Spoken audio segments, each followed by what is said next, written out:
अस्सलामुअलैकुम, क्या हाल है आप सबकी। और इस वक्त जो कर रही हूँ ना, मैं कर रही हूँ दूसरे दिन लंच की तैयारी। और रात में ही जो है मैं मटन स्टिक्स पे जो है मसाला लगा कर रख दूँगी, क्योंकि ये मटन स्टिक्स जो है ना मैरिनेट होती हैं, और मैरिनेशन जितनी देर तक रहे ना गोश्त में, वो उतना ज़्यादा अच्छा और यमी बनता है। तो यहाँ पर देखिए मैंने मटन जो है ना तकरीबन हाफ़ के जी का एक बड़ा पीस मंगवा लिया था, और ये पीसेस जो है मैंने घर में ख़ुद किए हैं। तो पीसेस करते वक्त बस थोड़ा सा ध्यान रखना है कि हमें थोड़ा सा जो है पतले पतले से पीसेस बनाने, ज़्यादा मोटाई में जो है ना इसके पीसेस ना हो, वरना फिर वो जो है ना अंदर तक गलते नहीं हैं और फिर वो उतने मज़ेदार नहीं बनते। यहाँ पे जो है ना मैं मीट हैमर की मदद से इनको इस तरीके से थोड़ा सा जो है पंच कर रही हूँ मीट को, ताकि अंदर तक जो है ना वो गोश्त का रेशा बन जाए। और ऐसा करने से क्या होगा, मसाला भी जो है वो अंदर तक चला जाएगा। तो यहाँ पे सारे जितने पीसेस थे मेरे पास, तो सबको मैंने जो है ना वो हैमर की मदद से कूट दिया था। अच्छी तरीके से कुटाई हो गई थी जितनी भी स्टिक्स थी। और यहाँ पे आ जाती है मैरिनेशन की बारी। बहुत ही आसान मसाले हैं जो कि इसमें जाते हैं, कोई आपको स्पेशल बाज़ार जाने की या मंगवाने की ज़रूरत नहीं है। देखिए लहसुन था जिनको मैंने इस तरह से चॉप कर लिया था। चॉप हुआ हुआ लहसुन जो है ना वो बहुत अच्छा लगता है स्टिक्स में। साथ में ही हरी मिर्चें थी जिनको मैंने चॉप कर लिया था। पिसी हुई काली मिर्चें हैं, कुटी हुई लाल मिर्चें और नमक है। ये सब चीज़ें आप अपने हिसाब से कम ज़्यादा कर लीजिएगा, मैं सिर्फ उसे मसाले बता रही हूँ। सोया सॉस, चिली सॉस और वाइट विनीगर, ये सारी चीज़ें जो है ना आपको एक साथ डाल के एक आपको सॉस तैयार कर लेनी है, जो कि स्टिक्स पे लगेगी।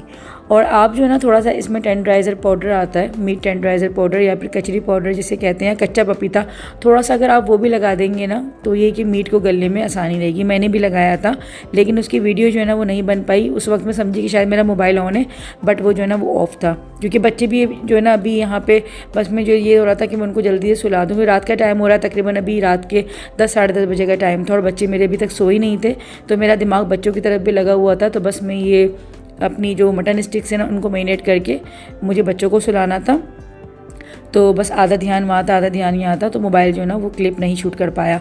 तो खैर यहाँ पे देखें मैंने तमाम जितनी मटन स्टिक्स थी उनको अच्छी तरीके से मैरिनेट कर लिया था मसाले में। जी मुझे जो है ना ये मटन स्टिक्स बनानी थी दूसरे दिन लंच में। अगर आपको 1-2 दिन के बाद बनाना है तो आप इसको जो है ऊपर डीप में भी रख सकते हैं, लेकिन मुझे दूसरे दिन बनाना था तो फिर मैं नीचे फ्रिज में रखूँगी।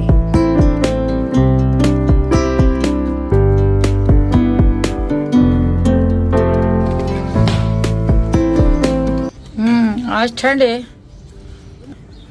कपड़े भी सब ड्राई हो गए, लेकिन ओस हो रही है काफ़ी ज़्यादा। आज तो कितनी धुंध हो रही है, पूरी सर्दियाँ लग रहा आ गई हैं। ठंडा, ये कपड़े भी गीले गीले से हो रहे हैं। अरे सूख तो गए वैसे।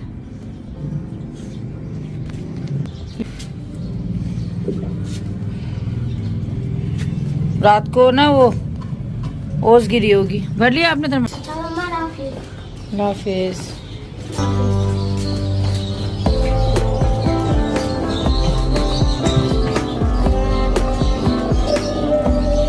हाल इस तरह से इसको कवर किया हुआ है, क्योंकि मैं अगर ऐसे नहीं करूँगी तो फिर ये काफ़ी ज़्यादा गंदा हो जाएगा। तो बस इस तरह डाल देती हूँ। अभी खैर थोड़ी ख़राब सी हो रही है, इसको थोड़ा और सेट कर देंगे जब सफाई वगैरह होगी। अभी तो खैर गंदा ही घर ही गंदा हो रहा है, तो इस तरह ही डली रहती है। कोई मेहमान अगर आता है तो ये हट जाती है। तो ना मुझे भी जाना है बच्चों के स्कूल, तो मोहतर आई है मुझे लेने के लिए। अभी मैं और मोहतर जाएंगे स्कूल, थोड़ा कुछ काम था स्कूल में हमें, तो भी निकलती हूँ। मेरे हस्बैंड अभी सो रहे हैं और मैं लॉक करके जाती हूँ घर को। आज मौसम भी काफ़ी ठंडा ठंडा सा हो रहा है, सूरज जो है वो निकला नहीं है, तो ठंड ठंड सी हो रही है। नक्शा खड़ा हुआ है। अच्छा जी, तो अभी ये था कि मोहतर मुझे लेने के लिए आ गई थी और हसन हमारे साथ था। जहांगीराबाद पहले हम लोग वापस घर आ जाएंगे, ये तीनों एक। तो बस स्कूल से हम लोग वापस आ चुके थे। मैं अपने घर आ गई थी और मोहतर अपने वहाँ चली गई थी। मैंने मोहतर को कहा, मैंने कहा आ जाओ, लेकिन सुबह सुबह का टाइम था और फिर हुसैन को भी नींद आ रही थी। तो बस ये होता है कि इंसान जो ना इस टाइम पर अपने घर जाके ज़्यादा कम्फर्ट फील करता है। तो बस घर आती मुझे भूख इतनी तेज़ लग रही थी, क्योंकि कुछ खाकर नहीं गई थी मैं। अच्छा, ये वाला जो टाइम होता है ना जब बच्चे स्कूल जा रहे होते हैं, तो इस टाइम पे वाकई में भूख बहुत तेज़ लगती है। और अगर आप 1 आध घंटा लेट के फिर उसके बाद अगर उठकर खाते हैं ना सोकर, यानी कि 1 आध घंटे की आपने नींद ले ली और फिर आप उठे, तो उस टाइम पे फिर दिल नहीं करता कुछ भी खाने का। लेकिन अगर आप कंटिन्यूसली जाग रहे हो तो फिर भूख बहुत अच्छी लगती है और खाने में भी काफ़ी जो है ना अच्छा सा आ जाता है। तो बस मैंने मज़ेदार सा यहाँ पे अपने लिए सैंडविच बनाया और अभी बनाने लगी हूँ मैं यहाँ पे ग्रीन टी। तो ग्रीन टी में हमेशा ही चिल्तन प्योर की इस्तेमाल करती हुई, चिल्तन प्योर की ग्रीन टी बहुत ज़बरदस्त थी, फ्लेवर भी इसका काफ़ी अच्छा है। वरना मैंने अगर दूसरी कंपनी इसकी इस्तेमाल की ना तो वो थोड़ा सा उसका फ्लेवर जो है ना वो कड़वाहट पे जा रहा होता है और अच्छी भी नहीं लग रही होती। तो ये ग्रीन टी है कि 100% ऑर्गेनिक है और काम भी काफ़ी अच्छा करती है, बहुत जल्दी से जो है वेट भी आपका कम करने में ये जो है काफ़ी हेल्पफुल है। इसे जब हम इस्तेमाल करते हैं ना तो वाकई इसको इस्तेमाल करने के बाद आपको एक जो है ना अपने अंदर एक क्लैरिटी सी लगती है कि आपने जो खाया है वो बहुत जल्दी इसको डाइजेस्ट कर देती है। अच्छा जी, अगर आप लोग भी इस ग्रीन टी को बाय करना चाहते हैं, डिस्क्रिप्शन में लिंक दे दूँगी, साथ ही साथ अगर आप मेरा 10 गुड़े का कोड लगाएंगे तो आपको जो है स्पेशल डिस्काउंट भी मिल जाएगा।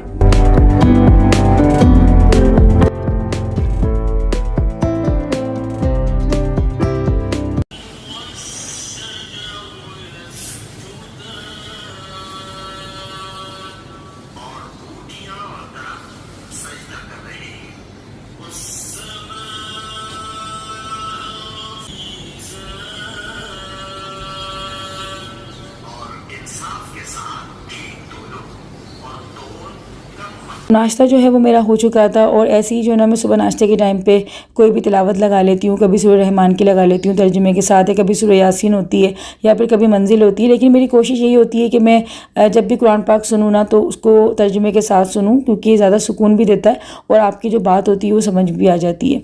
तो हस्बैंड भी बस नाश्ता करके जा चुके थे और यहाँ पे बस थोड़े बहुत बर्तन हुए थे क्योंकि मैंने नाश्ता किया था, हस्बैंड ने किया था, तो बस वो थोड़े से वॉश कर रही हूँ और बस उसके बाद फिर मुझे मज़ीद काम में लगना था, क्योंकि आज मैंने सोचा था कि मैं बस आज जो है ना सोऊंगी नहीं, वरना बच्चों को भेजने के बाद मैं 1 आध घंटे का थोड़ा सा रेस्ट करती हूँ, उसके बाद फिर मैं काम में लगती हूँ। लेकिन आज क्योंकि मेरे काम काफ़ी पेंडिंग में पड़े हुए हैं, मुझे थोड़े से गर्म कपड़े भी निकालने हैं, बच्चों के जो स्वेटर्स वगैरह हैं, फिर देखना भी है क्योंकि काफ़ी कपड़े होते हैं ना जो छोटे भी हो जाते हैं तो उनको भी छाटी करने हैं। तो बस ये आज ये वाले काम जो है ना इंशाल्लाह मैं करूँगी।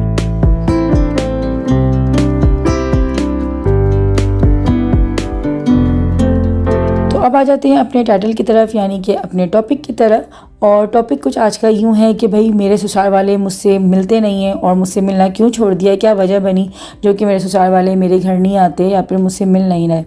तो कुछ कमेंट्स ऐसी होती हैं, इतने प्यार और मोहब्बत से की गई होती हैं कि दिल करता है कि उनको जवाब दें और जो भी बात आप लोग हमसे पूछना चाह रहे हैं, जो उलझन आप लोगों के दिमाग में चल रही है, तो हमारा फ़र्ज़ है कि उसको हम ख़त्म करें और आपको बताएं। लेकिन कुछ कमेंट्स ऐसे होते हैं कि जो कि दिल पे जाके लग जाते हैं और हमें दुख भी होता है और बुरा भी लगता है, क्योंकि वो अल्फाज इतने तल्ख़ होते हैं और कुछ इतनी ज़्यादा अजीब तरीके से, इतने अजीब अंदाज से पूछे जाते हैं कि फिर दिल नहीं चाहता कि उन कमेंट्स को अपने आप चैनल पे रखें या फिर उनको जो है ना कोई जवाब दें। तो खैर ये जवाब सब उनके लिए हैं जो कि बहुत प्यार और मोहब्बत से कोई भी बात करते हैं। तो मैं उनको बस इतना कहना चाहूँगी कि मेरे जो ससुराल वाले हैं वो मुझसे क्यों नहीं मिल रहे हैं, तो ऐसा कुछ भी नहीं है। क्योंकि देखिए वीडियो जो हम लोग बना रहे होते हैं तो ये व्लॉग होता है 10 से 15 मिनट का, लेकिन इसके बीच में हम आना जाना भी कर रहे होते हैं, क्योंकि मेरा ससुराल मेरे साथ ही रहता है। नीचे मेरे ससुराल वाले होते हैं, ऊपर सबसे, क्योंकि मैं रहती हूँ बिल्कुल लास्ट बिल्डिंग पे ना, सबसे ऊपर पोर्शन पे जो है वो मेरा ऊपर का जो है रिहाइश है और घर हमारा एक ही है, लेकिन किचन सबके अलहदा हैं, सबके अपने अपने एक पोर्शन बने हुए हैं। तो ये चीज़ है। बाकी होता है कि घर में अगर कभी भी दावत होती है, कोई भी तकरीब होती है, तो मैं माशाल्लाह सबको बुलाती हूँ और सब खुशी खुशी आते हैं और सब मिल बैठ के बातें करते हैं। और अभी भी ये होता है कि मेरा तो ये है कि अगर कुछ अभी बनेगा अच्छा तो मैं लेके चली जाऊँगी नीचे, अगर नीचे कुछ अच्छा बनता है तो मेरी सास ऊपर भेज देती है, मेरी जेठानी ऊपर भेज देती हैं, बच्चे माशाल्लाह नीचे आते जाते हैं, इनका लगा रहता है। लेकिन अभी ये क्योंकि टफ़ रूटीन चल रही है बच्चों की भी, हमारी भी, क्योंकि सबके बच्चे छोटे हैं और सबके बच्चे स्कूल गोइंग हैं, सब बच्चे अभी टेस्ट भी दे रहे हैं, सबके असेसमेंट भी चल रहे हैं, तो मसरूफियात बच्चों की भी बड़ी हुई और हमारी भी। और नीचे ये है कि मेरे सासू सर भी नीचे होते हैं, तो मेरे जो फादर इन लॉ हैं उनकी एक टाइमिंग बनी हुई है माशाल्लाह, उनकी टाइमिंग काफ़ी अच्छी बनी हुई है सोने की, कि रात को जल्दी सो जाते हैं और सुबह तहज्जुद में उठते हैं, फजर पढ़ते हैं। तो फिर अच्छा नहीं लगता ना, क्योंकि ये एज जो होती है ना थोड़ी सी सुकून पसंद करती है, जल्दी सोना पसंद करती हैं और हम थोड़ा सा लेट सोते हैं, तो फिर मुझे अच्छा लगता है कि टाइम बाई टाइम जाके आप डिस्टर्ब करो, क्योंकि वो जल्दी सोते हैं, फिर सुबह उनको जल्दी उठना होता है। लेकिन ऐसा कुछ भी नहीं है कि वो मुझसे नहीं मिलते या मैं उन लोगों से नहीं मिलती। माशाल्लाह हम लोगों का आना जाना सब कुछ होता है। अच्छा जी, तो यहाँ पे रेसिपी थोड़ी सी पीछे रह गई थी, तो यहाँ पे मैं जल्दी जल्दी बना देती हूँ। मैं बना रही थी अभी मूंग की भुनी हुई दाल, जो कि बहुत ही डिलीशियस बनती है। तो एक कढ़ाई के अंदर मैंने देखिए थोड़ा सा ऑयल लिया था, उसमें मैंने तड़का लगाया था। सबसे पहले तेज़पत्ता, बड़ी इलायची और दालचीनी का। उसके बाद मैंने शामिल कर दी थी इसमें लहसुन अदरक का पेस्ट और मीडियम साइज़ की एक प्याज ली थी, जिसको मैं रफली लंबाई में काटा था और लाइट ब्राउन कर लिया था। उसके बाद मैंने एक मीडियम साइज़ का टमाटर लिया था और मसालों में मैंने शामिल किए इसमें हल्दी पाउडर, पिसी हुई लाल मिर्च और साथ में जाएगा इसमें पिसा हुआ धनिया। और इन तमाम मसालों को जो ना हम डालने के बाद इसके अंदर शामिल अब करना है हमें नमक हस्ब ज़रूरत हस्ब जायका। वैसे सारे मसाले आप अपने टेस्ट के अकॉर्डिंग कम ज़्यादा कर सकते हैं। और मसाले को अच्छे तरीके से भून लेंगे, टमाटरों को अच्छे तरीके से हम सॉफ्ट कर लेंगे। उसके बाद इसमें चली जाएगी ये दाल। ये मूंग की धुली हुई दाल है, जिसको मैंने आधे घंटे पहले भिगो कर रख दिया था और धोकर अच्छे तरीके से मैंने इसको शामिल कर दिया था इस मसाले के अंदर। बाकी आप थोड़ा सा पानी इसमें ऐड करेंगे ताकि दाल जो है वो उसमें पक जाए और थोड़ी थोड़ी सी जो है इसके अंदर जो इसका जो एक जूसी दाल जो होती है ना वो उस तरह से बने। वैसे ही भुनी हुई दाल है, पानी बहुत ज़्यादा ऐड मत कीजिएगा, बहुत थोड़ा सा पानी जाता है और बहुत हल्की आंच पे फिर ये बनती है। थोड़ी सी हरी मिर्ची मैंने ऊपर से डाल दी थी और ये कसूरी मेथी मैं इसमें शामिल कर रही हूँ। वैसे अभी सीज़न वाली मेथी आ रही है क्योंकि सर्दियाँ आ चुकी हैं। मेथी जो है फ्रेश मिल जाएगी आपको बाज़ार में, मेरे पास अभी नहीं थी, अभी तक मैं नहीं लेकर आई हूँ। लेकिन आप जो फ्रेश मेथी होती है वो भी ऐड कर सकते हैं, लेकिन मैं यहाँ पे डब्बे वाली जो कसूरी मेथी होती है ना वो मैंने सबसे आखिर में शामिल की और नीचे तवा लगा कर मैंने दम पर लगा दिया था। तो दाल तो मेरी पक चुकी थी, 7 से 8 मिनट का मैंने उसको दम लगाया था, दाल मेरी रेडी हो चुकी थी। अब यहाँ पे जो मटन स्टिक्स थी मैंने उनको जो है ग्रिल करना था, तो ग्रिल पैन मैंने ले लिया था, हल्का सा मैंने ऑयल लिया है। बाकी जो मैरिनेट की हुई स्टिक्स रखी हुई थी उनको मैंने निकाला और जस्ट मैंने इनको अभी यहाँ पे लाइट बिल्कुल जो है ना फ्राई करना या ग्रिल करना जो भी आप कहते हैं। तो काफ़ी कम सा मैंने ऑयल लिया है और बस इसको हल्की आँच पर जो है ना हम तकरीबन 10 से 15 मिनट तक पका लेंगे, क्योंकि कचरी पाउडर इसमें ऑलरेडी मिला हुआ है तो बहुत ज़्यादा ओवर कुक करने की ज़रूरत नहीं है। जो ना मटन स्टिक हमारी यहाँ पे तैयार हो रही है, तब तक में स्टिक की जो साइड में हम रखते हैं ना उसके लिए यहाँ पे मशरूम्स और यहाँ मेरे पास बॉयल पोटैटो है। आलू को मैंने बॉईल कर लिया था, रख दिया मैंने बॉईल करके। ये उबला हुआ आलू है और यहाँ पे मशरूम से, तो मशरूम हमारे यहाँ जो है ना फ्रेश नहीं मिलते, तो मैंने ये टिन का जो है ना इस्तेमाल किया है, किसी भी मार्ट से किसी भी दुकान से मिल जाता है। तो मशरूम की मैं कटिंग कर रही हूँ, इस तरह से मशरूम काट रही हूँ। तो मैं यहाँ पे जो ना टिन के मशरूम इस्तेमाल कर रही हूँ। अगर आप लोगों के पास फ्रेश मिलते हैं तो आप वो भी इस्तेमाल कर सकते हैं। बाकी एक पोटैटो ले लिया था जिसको मैंने इस तरह से क्यूब फॉर्म में काट लिया और शिमला मिर्च को मैंने लंबाई में जो है इस तरीके से काट के रखा हुआ है और एक मैंने लेमन ले लिया था। बाकी का काम क्या करना है वो मैं आप लोगों को दिखाती हूँ, लेकिन सबसे पहले मैं आप लोगों को दिखा रही हूँ जो मटन स्टिक हमारी बन के रेडी हो रही है। तो ये थोड़ी सी जो है ना ऊपर से आपको ब्लैकिश लगेगी, लेकिन ये खाने में बहुत ही मज़ेदार बनती है। और जितनी भी आप स्टिक्स देखेंगे ना वो थोड़ी सी ऊपर से, जैसे बारबेक्यू बनने के बाद थोड़ी सी ब्लैक सी होती है ना ऊपर से, वैसे बनती है। तो इसका स्टाइल ही कुछ यूँ होता है। अच्छा देखिए, अब एक पैन में मैंने हल्का सा ऑयल लिया था या फिर आप बटर भी ले सकते हैं और उसमें मशरूम को जो है ना आप लाइट हल्का सा सोटे कर लेंगे। साथ में मैंने ये बॉयल जो पोटैटो थे वो डाल दिए और इनको लाइट जो हम फ्राई कर लेंगे ऑयल के अंदर। बस एक तरह से हमें जो ना इनको हल्का सा फ्राई करना है। और साथ में कुछ कॉर्न थे मेरे पास, ये भी मैंने शामिल कर दिए हैं। और बाकी जो भी आपकी पसंद की जो भी वेजिटेबल वगैरह हो आप डाल सकते हैं, कैरेट हो या कैबेज हो, कुछ भी आप डाल सकते हैं। बहुत से लोग गोभी भी डालते हैं, जो आप लोगों को पसंद हो वेजिटेबल आप डाल सकते हैं। थोड़ी सी मैंने शिमला मिर्च भी ले ली थी, काफ़ी अच्छी लगती है। हल्की सी इसको ही मैंने ऑयल में जो सोते कर लिया था और स्टिक जो है वो बन के रेडी हो गई थी। अब बस मैं यहाँ पे सर्व करूँगी, क्योंकि प्रेजेंटेशन जो होती है वो सबसे ज़्यादा ज़रूरी होती है किसी भी खाने के लिए। तो बहुत ही ज़बरदस्त सा हमारा एक तरह से ये प्लेटर जो है ना तैयार हो गया था। और आप लोगों को भी जो है ये रेसिपी ज़रूर ट्राई करनी है। और दाल भी बन के रेडी हो गई। दोनों चीज़ें मैं आप लोगों को दिखा रही थी। दाल तो कोई इतनी यमी बनी थी, क्योंकि जब भी गोश्त का कोई ऐसा आइटम बनता है ना तो फिर मेरी कोशिश होती है कि उसके साथ में कोई सब्ज़ी या दाल ज़रूर बनाऊँ, क्योंकि हमारे यहाँ जो ना आदत है कि हम लोग मीट को भी जो है ना सब्ज़ी या दाल के साथ खाते हैं। तो दाल भी आप लोगों को ज़रूर ट्राई करनी है। और अगर ये दाल बच जाती है तो दूसरे दिन आप इसके पराठे बनाएं। इसके जो ना इस दाल के पराठे भी बहुत यमी बनते हैं। जैसे हम आलू के पराठे बनाते हैं, इस दाल के अगर आप पराठे बनाएं तो वो भी बहुत कोई डिलीशियस बनते हैं।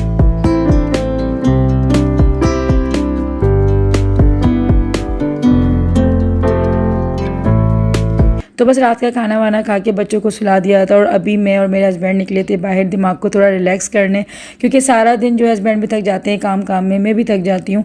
तो रात को जो है ना थोड़ा दिल चाहता है कि आप एक दूसरे को टाइम दें, थोड़ा सा दिमाग को अपने रिलैक्स करें। तो बस अभी हम लोग बाहर आए थे और यहाँ पे हम लोग इंजॉय कर रहे थे मज़ेदार सी फ्रूट चाट, और साथ में ही इंजीर का जो है शेक मंगवाया था। मेरे हस्बैंड ने अपने लिए मंगवाया था, लेकिन मैंने जब इसका एक सिप लेके देखा मुझे इतना कोई अच्छा लगा कि मैंने अपने हस्बैंड से बोला, मैं कहा मुझे रोज़ाना यही पिलाया करें, बहुत ज़्यादा अच्छा लगा था मुझे ना। और फ्रूट चाट भी बहुत ज़्यादा अच्छी बनी हुई थी।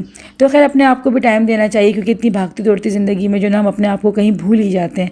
खैर आज की वीडियो आप लोगों को कैसी लगी? वीडियो अच्छी लगी तो लाइक कर दीजिएगा, चैनल सब्सक्राइब कर दीजिएगा। अल्लाह हाफिज़।